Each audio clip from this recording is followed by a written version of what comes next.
Hello, this is Emily, and I have a video to do on mountain biking clothes and the gear that I use when I go mountain biking. When I started out, I didn't quite have all of this stuff that I have now, but over time I've come to really appreciate some of the pieces that I've come to love. One in particular is my helmet. I think it's my favorite thing out of all the things I use, and of course that's because it protects my head. I have a helmet from Bell. And some of the things I love about this helmet are the fact that it has the MIPS component to it. And what that is the inside. You can see the yellow part of the helmet here. If you were to have a hit, if I was to hit a rock or go over my handlebars and my head hit the ground, my head would hit, but the helmet would keep sliding around. So it has like a part in the helmet that is close to your skull. And then there's the helmet shell on the outside that can slide and move as it hits something. So the contact and the amount of the force would slide with the helmet rather than my head being jarred quite so much. Another aspect of the helmet I love, visor, helps keep the sun out of my eyes, and especially is this chin bar.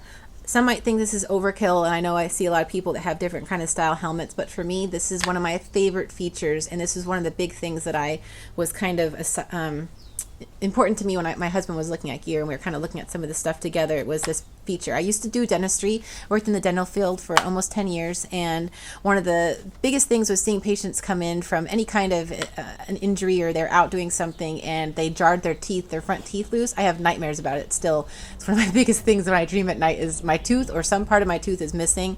And this is just an important part when you're riding, because at any time if you hit something, you could hit your handlebars, you could go over the handlebars, and knowing that I have this, that it'd be the first thing that will hit the ground or my handlebars is the chin bar rather than my actual face, is a huge plus for me. It helps me to feel a lot more protected and take some more risk when I'm riding and not be quite so cautious. You can easily pop the chin bar off at any point during your ride if you didn't feel like you needed it, and tuck it away in your backpack. It comes off really fast. There we are. That would help. Okay, so you can easily pop it off, put it in your backpack, and keep this on. Especially if you're doing like an uphill ride and you really don't need this at all. You're going up, you can pop that off, and then when you're going back down the downhill, you can put it back on. I will say that I don't find this to be an obstruction in any way while I'm riding. It doesn't get in my way. Looking down at the trail, I can still see really easily even when I'm wearing this, and I have easy access to my reservoir for my CamelBak with my little mouth, whatever that thing is called, the bit. The mouth now. I can easily get to my water, and this is not in the way. So, helmet. I'll put it down here. Gloves. Why do you need gloves? There's a couple of reasons. One, when you're doing, you can see actually a lot of this stuff has actually come loose. There's so much wear and tear on your hands and your skin while you're riding, when you're shifting, when you're braking, and especially when you're riding perhaps for like an hour. Over time, you're going to build up some really decent calluses on your hand, and this does help to protect your skin and your palm and take a lot of that weight off. There's some that have, gel, or they have leather, so they can be super protective. Some of the things you want to look for are the way the padding works on your glove. A lot of them have extra grippy bits on your index finger, your middle finger, and your thumb, because obviously that's what you're using the most with your shifting and when you're using your brakes. So it actually helps you to kind of grip that a little bit better. When you're riding, you're also coming across a lot of plants and different things that are scraping across the tops of your knuckles sometimes as you're riding if you're riding through brush, and that can protect you. And if you ever happen to have a fall, which I've had many, this is the first thing that sometimes you're reaching out with is your hand, and so you don't want to have that be the first thing that touches the ground and have a little bit more protection. Let this eat up a lot of that friction rather than your skin and have a lot of road rash in your fingers. Another item that I love is having some kind of wicking shirt. I do happen to like the kind that are meant for biking. This was one that I'd had before I even started mountain biking. I think it's a road biking shirt. Things I like about it are the vents underneath the arms to keep me feeling cooler. There's pockets in the back. People like to tuck their cell phone or chapstick or maybe a snack in the back that you can easily reach for while you're riding. That is easy access.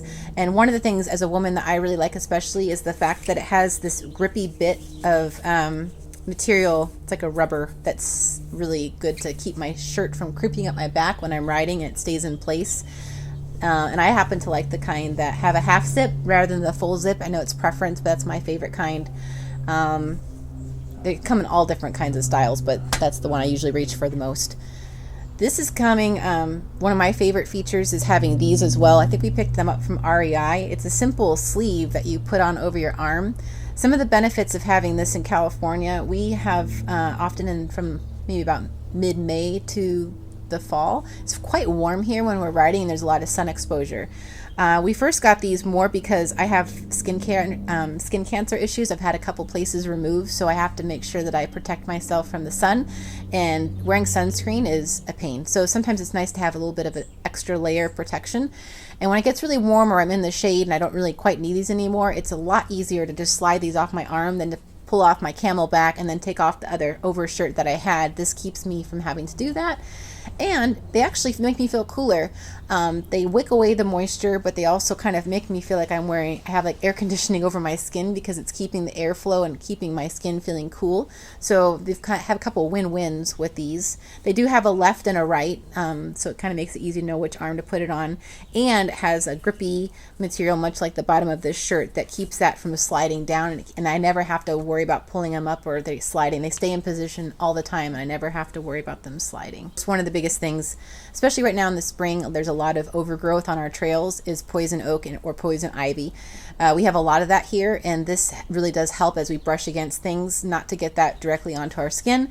Main rule when we go riding is we just take this stuff off right away when we get in the house so we can throw it in the wash and try not to touch anything because it's usually on our clothes.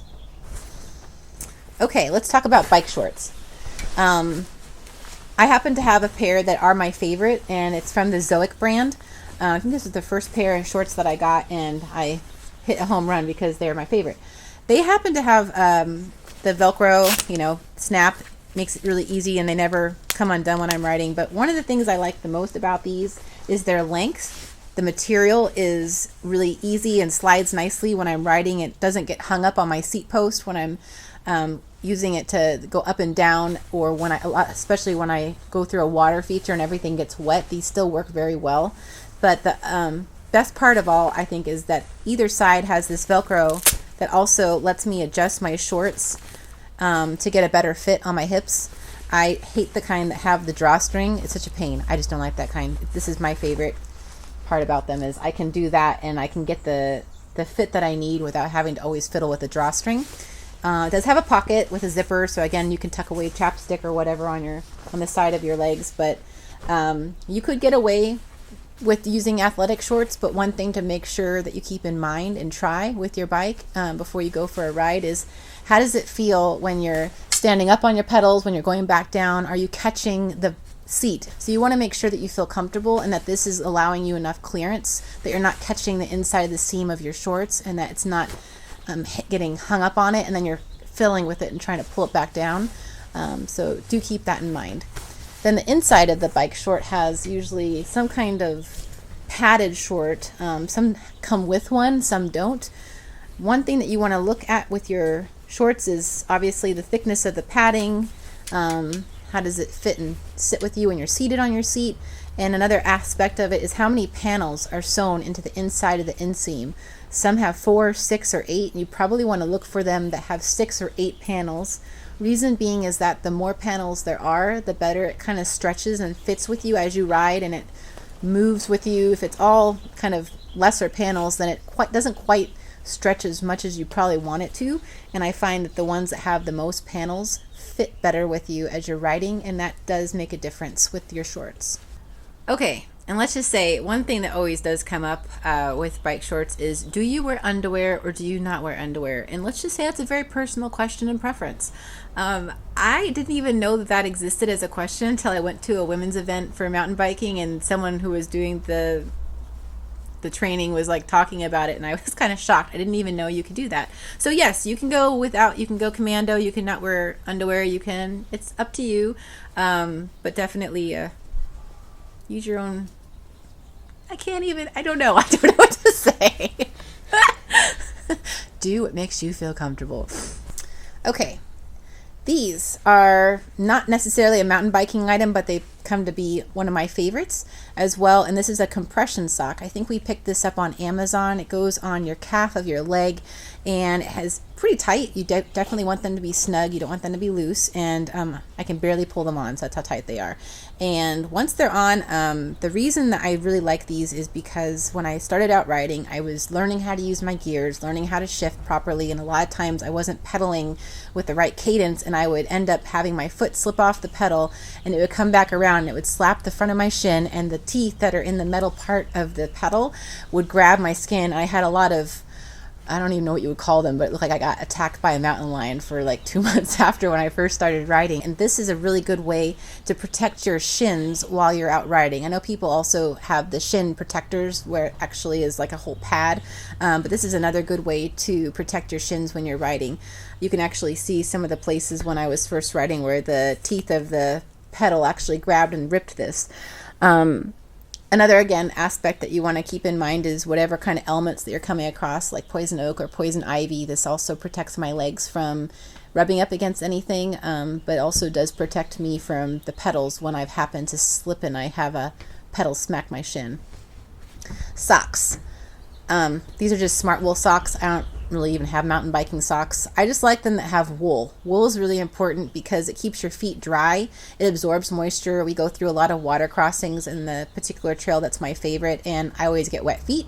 So this helps me to feel like I'm not quite as wet and waterlogged in my shoe, and it keeps my feet also from being stinky, which I have a problem with. Let's just leave it at that. And the next item, moving along, are the knee pads. The saying goes that behind every knee pad is a scar. Once you've had a really good bang on your knee or your shin, usually people tend to go and get some of these so they don't do that again. My husband picked up a fabulous scar when we were in Utah, and then we ended up getting these. They are fantastic. These are from POC. They are the VRD Air brand, and one of the features of these is upon contact, or when you have a hit, when you have a fall, the actual inside of the knee pad will harden and absorb it more. It doesn't have like a hard plastic shell. It's actually really easy to contour and move with you and bend, but upon impact it would harden and take more of the force of the fall rather than it going and jarring your knee quite as much. These are washable. They are easy to adjust. They have the Velcro, and inside they have the rubber gripping material, so it sticks more with the top of your knee and doesn't slide down quite as easily. It takes a little bit of getting used to wearing these. I'll admit I didn't really find that I liked them in the beginning, but after you've ridden with them for a while, you really don't feel it quite as much, and it does really help, especially when you have a fall. Usually my hand and my knee go down first, and this is what's going to go along the ground as you skid across it, so very helpful to have. Last item are shoes. I have a pair from 510. They are awesome. The color is beautiful. But let's just talk about the features of this shoe. When you're looking at a mountain biking shoe, it looks like the tread doesn't really have much tread, and there's a reason for that. You want to have as much contact with the bottom of your shoe to the pedal as possible, so there's less sliding and it really sticks. This material is different than a normal shoe. It's 510 is known for their shoes for rock climbing and for mountain biking. The tread is removed so that you'll have more contact with the base of your pedal. There is some flexibility to the shoe, but right here it's very stiff, and that's also on purpose. You want to be able to stand and have as much of a pressure with the platform of your pedal, and it doesn't bend. It's a very strong flat surface, so your pedal is sticking to the most part of your shoe all the time. You want to obviously feel the insole. You want to have really good fit with your shoe, and I always make sure too that you can take out everything as easily as possible. We get really wet shoes when we go riding, going through creeks, and I can take this all apart and let it dry out in the sun. So in a nutshell, that's usually what I wear when we go out for a ride. If you have any questions, please reply below in the comments, especially for the ladies out there. If you're new to the sport, happy to help with any of the things that I've learned with my gear, and thanks for watching.